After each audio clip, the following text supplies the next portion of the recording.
Olá, vamos dar início ao Charqueadas Debate Educação. Primeiramente, eu quero destacar aqui o objetivo, que nós lançamos em 2022, este espaço de debate e discussão acerca de temas educacionais. Estamos já na quinta edição, já realizamos 4 edições e hoje nós contamos com a presença da minha companheira, amiga, professora, doutora Andréia Colares. Andréia, é um prazer tê-la aqui conosco participando desta edição do Charqueadas Debate Educação. Inicialmente, eu queria te dar a palavra para que tu pudesse fazer uma apresentação para nós da tua trajetória, que nós acompanhamos, conhecemos, e eu gostaria que tu te apresentasse. Olá, Paula. É sempre assim muito bom dialogar com o teu mandato, esse mandato que ele representa as vozes, da cidade, a voz das mulheres e principalmente, para mim, que é um tema bem importante, que é a voz da educação. Então, estar aqui hoje ao teu lado para discutir, políticas educacionais e não só de charqueadas, porque a gente vive um momento em que a educação é pautada em todo o país, um momento político importante. Então, estar aqui, nesse diálogo mais uma vez, porque eu e a Paula, a gente tem uma história, assim, de lutas, de conquistas, de parceria, que vem de muitos anos. Então, sempre é bom agora, que eu já anuncio que já estou no final da minha carreira, estar participando deste momento ao teu lado, eu acho que é para encerrar um ciclo, assim, importante, da minha trajetória profissional que tu fizeste parte. E, como tu falou, sou Andréia Colares, sou doutora em Educação, e eu sou professora da Rede Federal de Educação Profissional e Tecnológica. Eu atuo no campus Charqueadas já há 16 anos.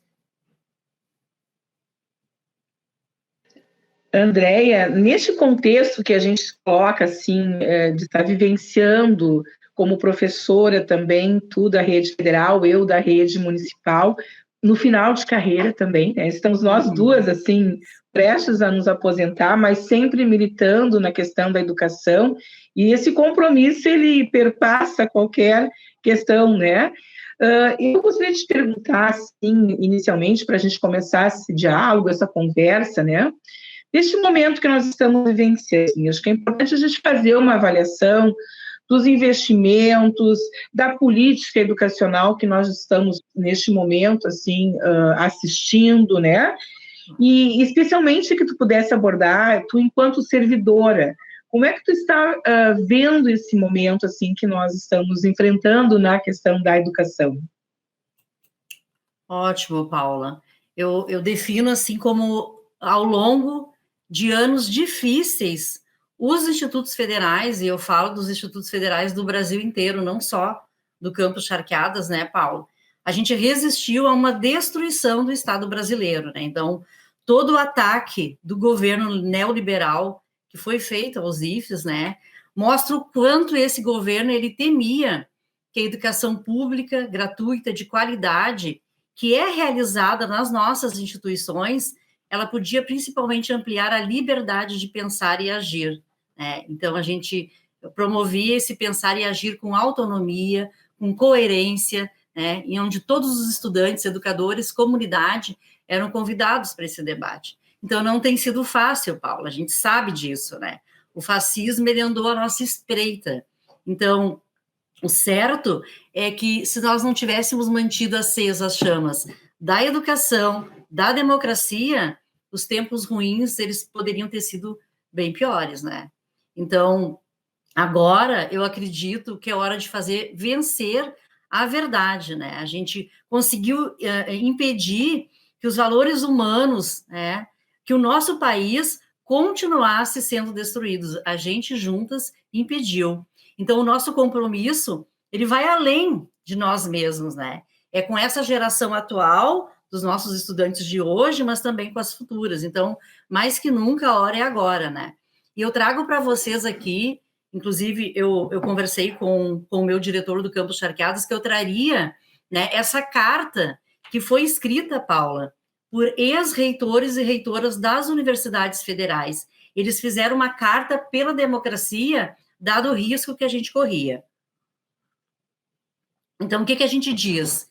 Queremos o quê? A pluralidade de ideias e a tolerância de todos os credos, a civilidade, a solidariedade humana, e lutaremos pelo fim das perseguições e discriminações contra os que pensam de formas distintas e são diferentes. E a carta ainda diz: queremos uma sociedade construída segundo os preceitos mais elevados da humanidade, com dirigentes democraticamente escolhidos, capazes de valorizar a educação, a saúde, a ciência, a paz, e sempre em defesa da vida. Então, Paula, as nossas universidades, particularmente as universidades públicas federais, elas são voltadas para quê? Para a construção de uma nação forte, democrática, soberana. Então, mesmo naqueles momentos assim que foram mais violentos, opressivos da nossa história, as instituições educacionais, elas sempre souberam o quê? Resistir. Então, juntos e juntas, a gente sempre buscou soluções para os problemas do país, né? Seja pelo meio de produção ou pela socialização do conhecimento. Então, foi assim durante a redemocratização, após a ditadura militar, quando apoiamos a aprovação da Constituição Cidadã. Então, igualmente, as universidades federais, elas se tornaram mais diversas, mais democráticas, e principalmente com a implementação do quê? Das políticas de ações afirmativas, que tu sabe que é uma pauta que eu trabalhei durante todos esses anos, que eu defendo e que construo políticas, né, de inclusão junto com o Instituto Federal. Então, a gente teve consequências também dessas políticas de desconstrução das instituições federais, né? A gente, então, é necessário agora o quê? A gente fortalecer esse caráter público que nós temos, gratuito, laico, autônomo, né? De elevada qualidade acadêmica em todas as áreas do saber. Então, diante da barbárie que a gente viveu, né? Mais uma vez, a gente foi incitado pela conjuntura, pela história, né? E a gente teve que dar a nossa contribuição diante de todo esse retrocesso que a gente estava vivendo, né? A gente apresentou para a população brasileira o nosso compromisso de participar de um processo para reconstruir esse país, né? E que ocorreu, que vai ocorrer após a vitória que a gente teve agora no dia 30 de outubro, né? Então, o Brasil viveu tempos sombrios, né?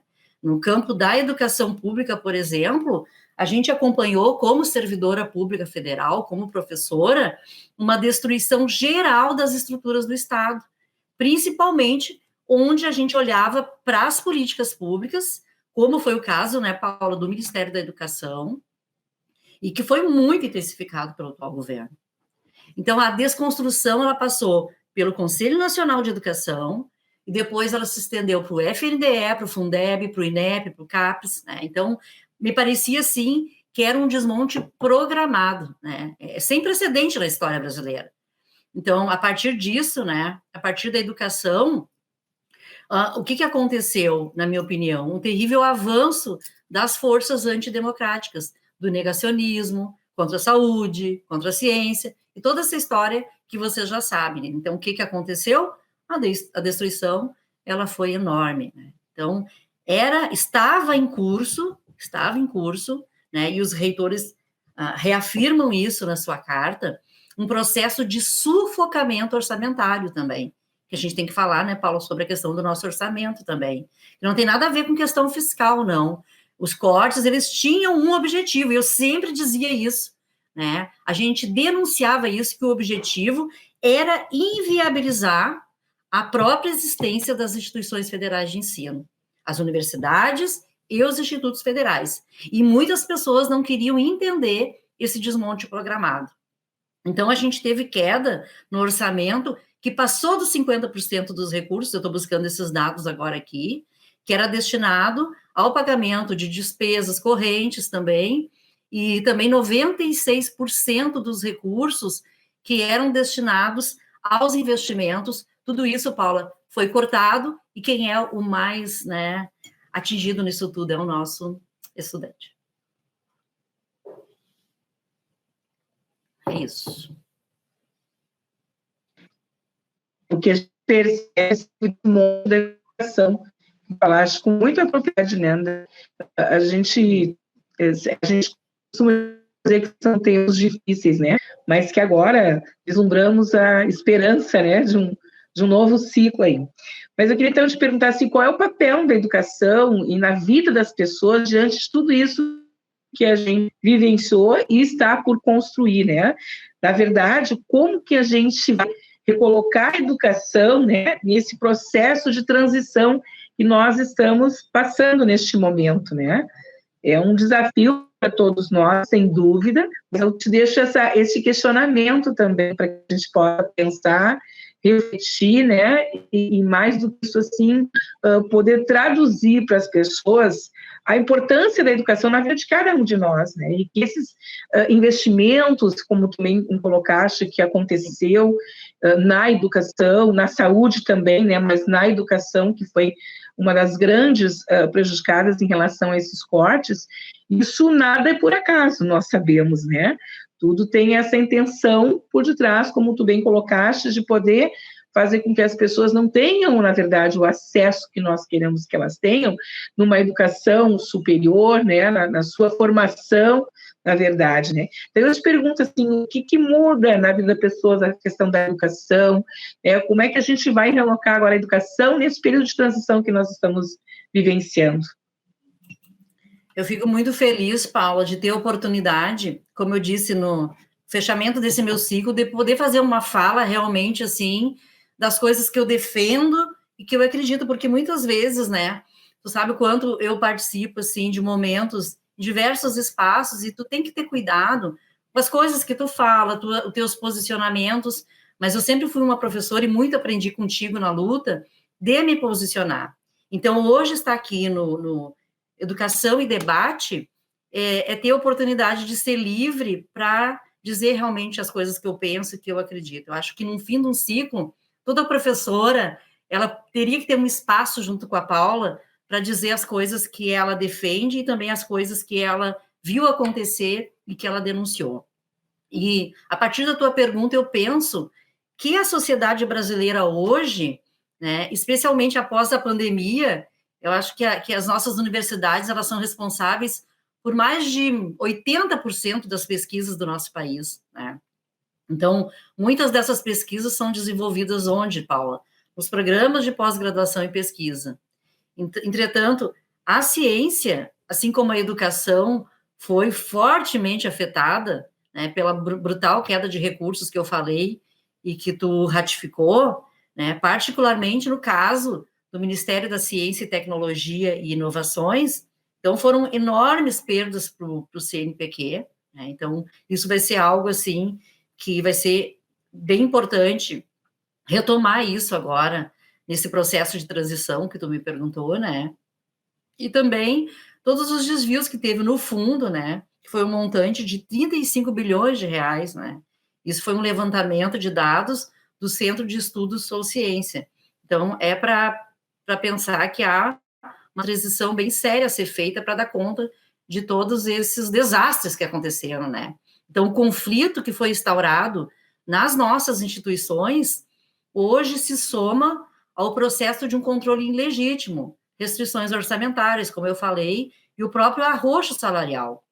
Então, são 4 anos sem correção de perdas inflacionárias no nosso salário também, né?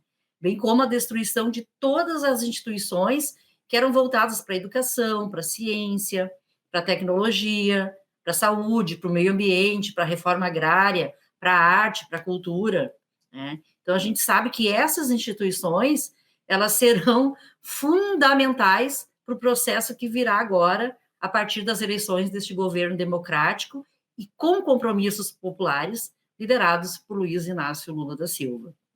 Então, prova disso foi, Paula, a atuação dos institutos de pesquisa, das universidades públicas, diante da pandemia Covid-19, né? Foi uma das maiores crises da nossa história recente. Então, nos últimos, 2 anos e meio, teve um movimento muito amplo, muito vigoroso, né, onde foi realizado ações em muitos municípios desse país, né, dando cobertura a milhões de pessoas. Então, ações das universidades, dos institutos federais, que incluíram desde as pesquisas sobre vacinas, métodos, diagnósticos, tratamento, como também o atendimento às comunidades mais vulneráveis. Olha a importância das nossas instituições para o nosso país. O combate à fome, o combate à pobreza, e além daquelas ações que eram promovidas de comunicação. Por quê? Porque todos os dias a gente tinha que combater o quê? As notícias falsas, que elas se tornaram ainda mais letal, né, a partir da pandemia. Então, vai ser um período de transição importantíssimo, porque a gente vai ter que reconstruir. Eu acho que a palavra é transição e reconstrução, Paulo.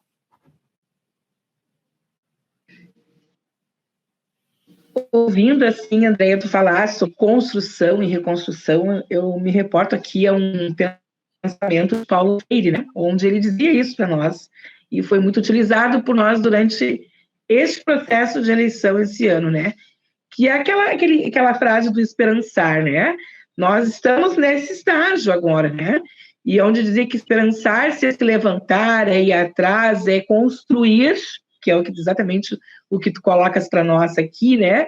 É não desistir, e nós não desistimos, é levantar, é ir adiante, né? É juntar-se com outros para fazer o modo. E nesse aspecto que o Paulo Freire nos coloca, é que eu te faço aqui uma outra pergunta, uma outra provocação para a tua abordagem, né? Nós agora estamos, então, prestes aí, como eu disse antes, a iniciar um novo ciclo, né? Cheio de esperança mesmo, de esperançarem. E quais são as perspectivas para a educação, né, diante de um governo que vai ser retomado no nosso país e que muito já investiu em educação? E o exemplo claro disso é o próprio FISU, onde hoje tu estás trabalhando, né? Como é que a gente se prepara agora? Quais são as perspectivas para a educação neste momento, né, de retomada deste governo que já investiu, que já mostrou que educação é prioridade, sim, né? Para nós agora, sim. Então, gostaria que tu fizesse essa abordagem. Eu sou uma apaixonada pelo IFSU. Eu acho o nosso instituto, assim, ele desenvolve, assim, tantos talentos, né? E Charqueadas, né, Paula, quando a gente lá em 2005, eu acho que é bom a gente destacar isso, né, quando tu eras vice-prefeita e o Rudimar, o nosso secretário de educação, quando a gente foi, assim, extremamente ousado, porque a gente era tão jovem, né, Paula, mas a gente era tão sonhador. Com o tempo parece que tudo isso que acontece acaba matando um pouco dos nossos sonhos, mas eu acho, assim, que quando a gente esquecer um pouquinho, a gente tem que lembrar daqueles jovens que nós éramos lá em 2005, né. Eu não lembro se foi tu ou o Rude que falou assim, porque eu era muito curiosa, né? Eu não era da Secretaria de Educação, mas eu estava sempre junto com o pessoal do Partido dos Trabalhadores.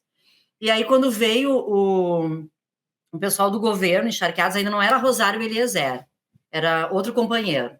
Hoje ele está em outro partido até, mas ele esteve lá. E aí eu perguntei, não sei se foi para Paulo ou para o Rude, qual a chance de vir o Cefet aqui para Charqueados? Eu muito curiosa, né? Aí, não sei se foi tu ou Rude, olha, a gente deu tipo um tiro na lua. Se der certo, deu. Gente, e não é? O pessoal de Charqueadas deu certo. Eu acho que tem pessoas que não sabem da luta que foi lá 2005, 2006, com o apoio também da Rosário. Charqueadas foi a primeira cidade do Rio Grande do Sul a ter um campus da expansão do Cefet.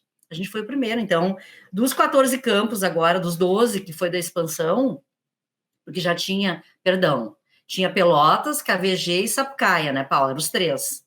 Então, depois foram criados mais 11, nós somos 14. E nós somos o primeiro, Charqueadas foi o primeiro.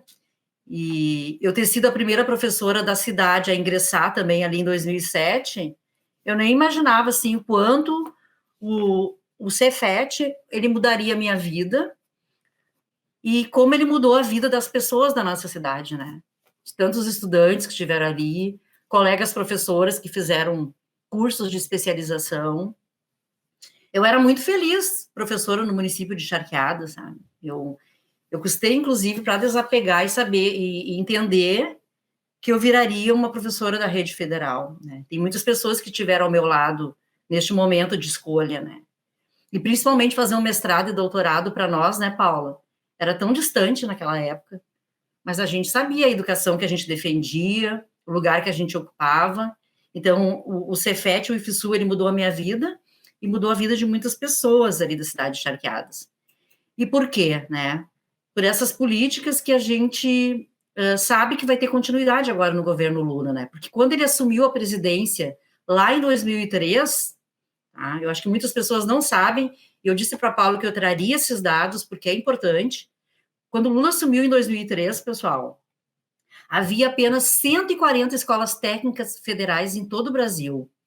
Desse ano até 2014, ainda nos governos do PT, foram construídos 422 novos campos dos institutos federais. Ou seja, foi no governo do Lula que os IFES passaram a existir como nós conhecemos hoje, atendendo um público jovem em diversas cidades do Brasil. Passa, assim, num local, assim, distante desse país, lá tem um campus do Instituto Federal, né? E onde é que eles investiram? Sobretudo no interior, que era onde mais se necessitava, né? E agora, por outro lado, no governo Bolsonaro, não houve criação significativa de novos campos. As 5 unidades criadas, elas já tinham sido previstas por governos anteriores. E outras, apesar de anunciadas pelo atual governo, nunca saíram do papel. Então, quando o Lula assumiu a presidência também pela primeira vez, agora falando sobre as universidades, havia em torno de 13,5 milhões de estudantes matriculados em cursos de ensino superior. Em 2016, quando foi o último ano do governo do PT, esse número aumentou para mais de 8 milhões. Então, nesse mesmo período, o número de universidades federais aumentou de 45 para 63. Se antes apenas 118 cidades do Brasil contavam com instalações de universidades federais, em 2014 passou a ser 289. Então, em resumo, nos anos do PT, as universidades federais, elas dobraram o número de unidades, de cursos oferecidos, de alunos matriculados e de municípios atendidos. Em contrapartida, durante 4 anos do governo Bolsonaro, ele assinou apenas um decreto criando uma nova universidade federal. E ela ainda não funciona plenamente. Então, a minha perspectiva é que esse trabalho do PT, de gostar de criar Instituto Federal, de gostar de criar a Universidade Federal, ele vai continuar. Por quê? Porque ele investe em educação, né? Então, para que a educação pública ela possa funcionar, tem que ter dinheiro. Então, nesse quesito investimento, durante os governos do PT, a verba para a educação foi de 49,3 bilhões em 2002, e ela passou para 151,7 bilhões em 2015. O maior investimento registrado em toda a história do Brasil. Então, aí, às vezes, você se pergunta, por que professores e professoras defendem um governo democrático, um governo popular, um governo feito por Luiz Inácio Lula da Silva? 49 bilhões para 151 bilhões. É investir, é acreditar que a educação transforma as pessoas, né? Por outro lado, o governo Bolsonaro, ele cortou inúmeras verbas destinadas à educação, né?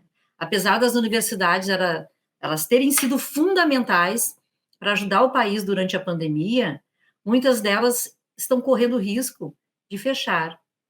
A gente teve na iminência de fechar algumas universidades agora no segundo semestre, porque faltavam recursos. Aí se assustaram lá e devolveram, né, um pouco do dinheiro das nossas universidades.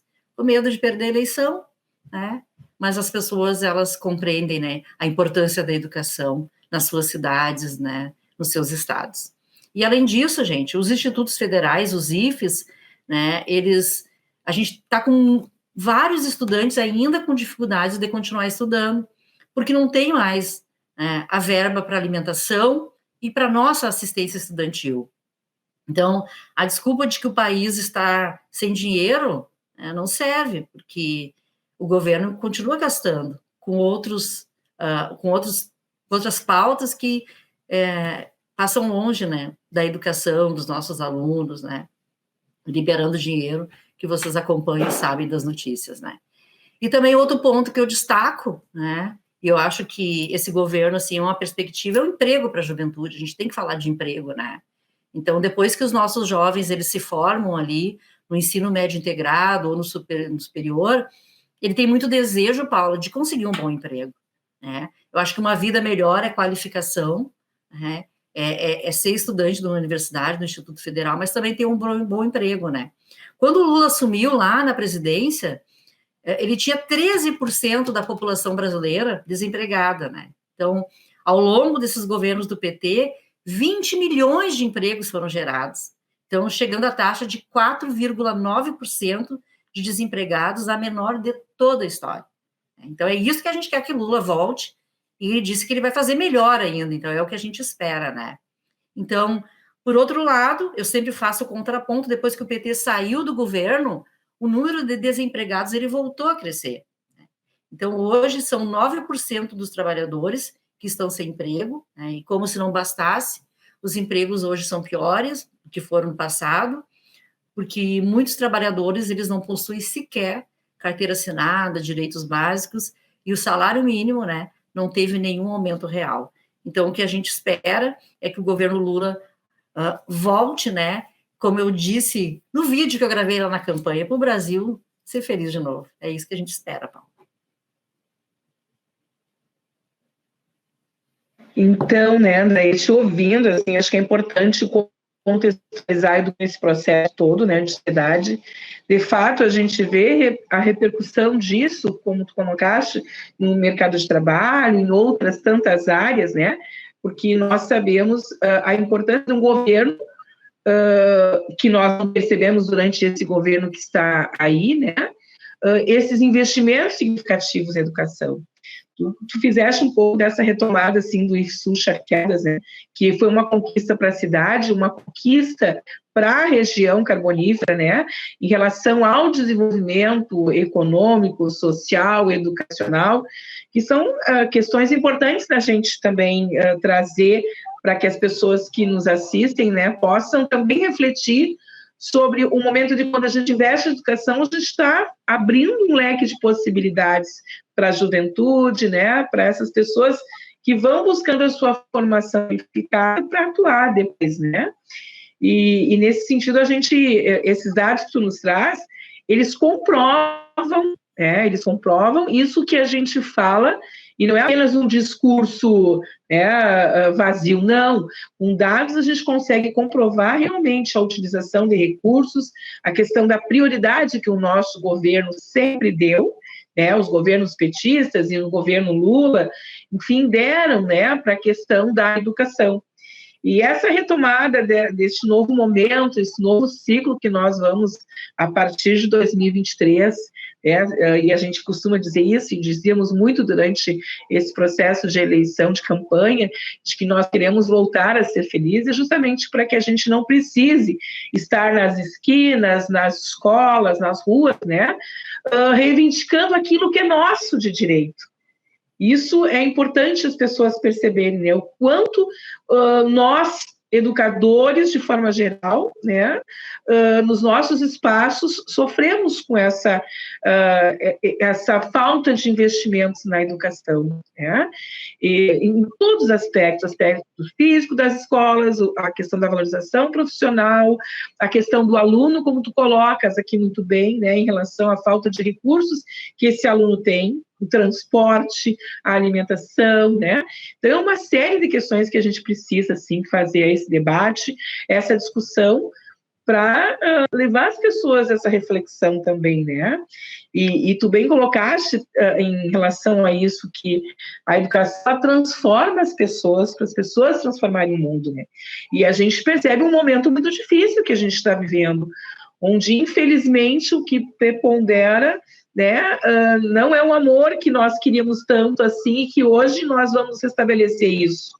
É um espaço onde as pessoas vivenciam a escola, vivenciam a educação, mas com base em investimento em políticas públicas realmente que façam a pessoa se sentir, o cidadão, a cidadã, o aluno, o estudante, eles possam se sentir mais seguro em relação ao que está sendo oportunizado a ele, Nós não queremos escola cívico-militar, e esse foi um dos temas dos nossos Charqueadas debate da educação. E foi falado isso, que acho que o único projeto, isso mesmo não saiu do papel de forma correta, né, deste atual governo, que foi um desastre, né, era essa proposta escola cívico-militar.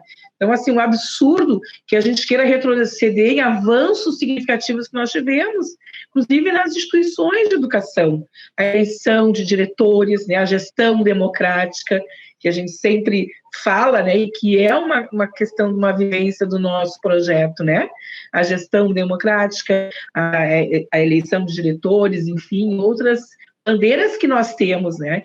Então, nesse sentido é que a gente vê a necessidade de oportunizar esse momento aqui, a tua fala acho que traz bem esse retrato do que nós temos hoje, daquilo que nós vamos construir, né? O nosso governo a partir de 2023. Então, André, eu te passo assim para te fazer tuas considerações finais. A gente, na verdade, professora, começa a conversar e não quer para mais, né? Porque a gente se encanta com aquilo que a gente faz e com aquilo que a gente acredita, né? Então, eu vou te passar para te fazer algumas considerações finais para também tu poder abordar assim um pouco mais assim em relação a tuas perspectivas, como tu já colocaste, de futuro, né? Nós estamos com o futuro logo ali, que foi construído por muitas pessoas, muitos educadores, né, e estão aí postos a contribuir nesse novo processo. Paula, eu só quero agradecer, eu acho, a oportunidade, assim, eu nem imaginei que eu ia ter esse espaço de fala, assim, tão importante, né?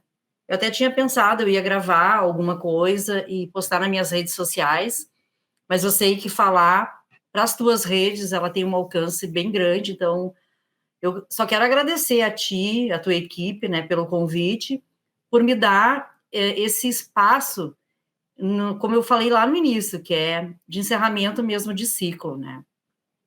Foram 33 anos, né, atuando no magistério público, né, desde os 18 anos, e agora, dia 26 de fevereiro, enfim, eu me aposento, né. Mas me aposento com aquele sentimento de que lutei, né? Fui uma professora que eu nunca, né, me omiti das lutas e de defender os nossos estudantes. Eu sempre dizia que o nosso papel ali na escola era pelos estudantes, né? E isso, claro, né, gera muitas vezes desconforto, desacomoda, mas eu, como orientadora educacional, eu sempre estive ao lado dos estudantes, das famílias, e o meu papel ali no IFSU, eu sei que foi importante, principalmente, Paula, por conta das políticas de inclusão e acessibilidade, né?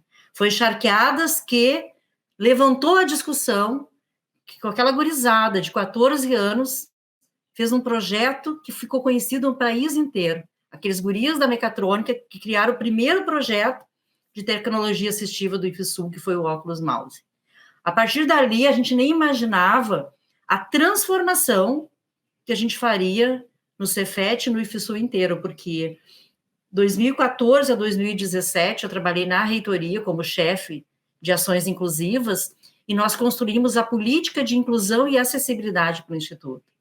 Essa política que hoje permite que todos os campos tenham alunos com deficiência. Então, eu me aposento, assim, muito feliz e me emociono, porque a gente deixa alguma coisa importante, né, nessa instituição que a gente tem, assim, um amor gigante, né? E para Charqueadas, com certeza, a oportunidade que tantos estudantes, né, com deficiência já se formaram, já conseguiram concluir os seus cursos. E como, assim, tu me pediu para eu deixar algumas palavras, eu fiz algo, assim, o mês passado que me emocionou muito, e foi de falar numa praça de uma cidade que eu não conhecia, porque a minha cidade é Charqueadas, hoje eu moro em Imbé, e eu tive o desafio de falar sobre essas perspectivas para o futuro, né?